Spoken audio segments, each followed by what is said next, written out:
Let's talk about broken individuals, broken and traumatized individuals.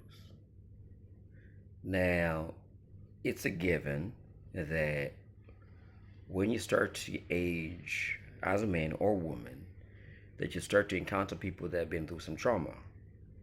They're broken. Okay. Now, of course, I'm giving this advice to men based on a man's perspective. Okay.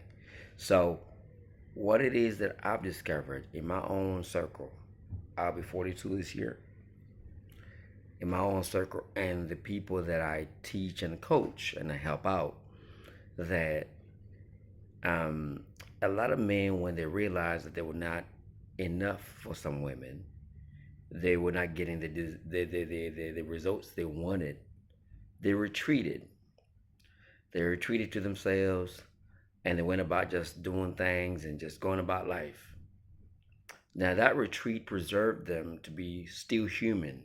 They remained human beings, men just being about what they're doing.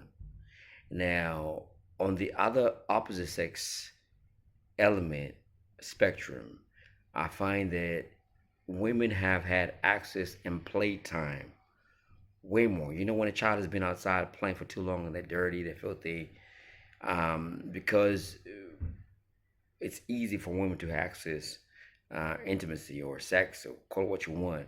It's easy for them to get that from almost any man. A woman could go outside to dance and say, "Hey, I like you. Do you want to have sex with me?" And most men would agree. And the woman don't even have to be that good looking. So now what's happened is when this women also run with the fairy tale program, what I call the fairy tale program, the program that tells them that this, the person that lays them down, if he's very attractive, if he looks a certain way, she's inclined to believe that he's the love of her life. And that's why the whole aspect, the whole concept of the fact that women believe they can have it all in terms of sexual liberty is delusional. It's madness because men men have sex differently than women. So a man, if he wants to attain sex from a woman, he gonna say whatever he wants, and she gonna believe that in the spirit of, oh, he loves me and everything else. Now, if the guy is a very attractive person, he don't mind to get with a girl who is less than attractive, because at the end of the day, he's just doing it to drain his balls, so to speak. He's just doing it for that. So in her mind, she's like, oh, wow, this guy is, who is very attractive, very successful in whatever element, is getting with me. He must love me and marry me. And she crafts all this ideology in her mind, and unfortunately, she gets let down. Now, if that's the guy she gets with the first time, she puts herself out there, and she gets with another similar kind of person, it doesn't work. She believes that if she keeps putting herself out there, excuse me, out there enough, she'll snag one of these people. Meanwhile, she's getting her heart broken, traumatized, and disappointed. That's what's happening. The opposite sex at the same time is retreated. I can't get no woman to like me. I'm gonna just be about my business. I'm working hard on my goals, and that's what they've done. It's not many men that can go out there and get it like that. As much as women believe that that's the case, men being dogs and cheating and everything else, it's not a lot of men that can get it like that. A lot of guys just retreat into that work, just doing that routine.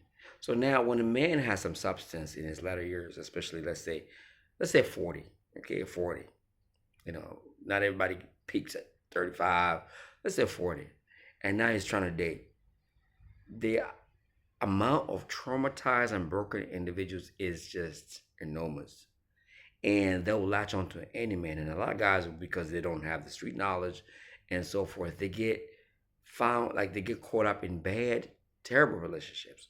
And we've seen a lot of female nature being portrayed on TikTok, especially the women being open and honest, and we just start a husband, using it for money. Now, there's guys who have been retreated, who are less trauma. No, nobody's trauma free to some extent, but less trauma. And this woman's been out there being things done to her, getting her back blown regularly, and heartbroken. She's traumatized and broken, and now she's just looking for survival. It's not even at all an iota of love, and that's what people are bumping into as men. So we gotta be cognizant that this is what it is out there, from the 60s, there was this explosion of, female empowerment and liberty for women and everything else. It's been misused, or it's been used according to the way they wanted to use it. Now, a lot of men cannot be naive anymore and just move along and just find just because she got a cute face and a fat ass that, she's the one. A lot of women are broken. They are traumatized. So you're better off in the solo lane at times. I'm not advocating that people should be lonely, and I'm not saying there's not men out there that are not broken, are traumatized. But I find that the behavior tactic, when men cannot get what they want, they just focus on what they're doing, whether it's playing golf, whether it's playing video games, whatever it is that they do. Okay, and women, oftentimes the desire for attention is easily given to them, and for them to prove themselves are usually available for sex by many men, and they're far too broken to be a worthy partner for a man who had retreated. So as men who are moving out into that space trying to date, it's pointless for you to try and date these women, as attractive as they might be, is that they're very broken. Now you don't want to be the one doing the healing for them. It's a lot there. There's a lot going on. She's internalized a lot of hate. She hurts a lot. She has ideology about men. You can't teach her nothing. You can't lead her. You can't direct her. Do you really want that burden? Is it really worth it? Just because you're afraid to be alone and so forth. I want just somebody, and that's why I find men being whooped on, like being whooped like dogs, because these women are used to being abused, so they're happy to abuse a good man. I said enough. Peace, love, and blessings.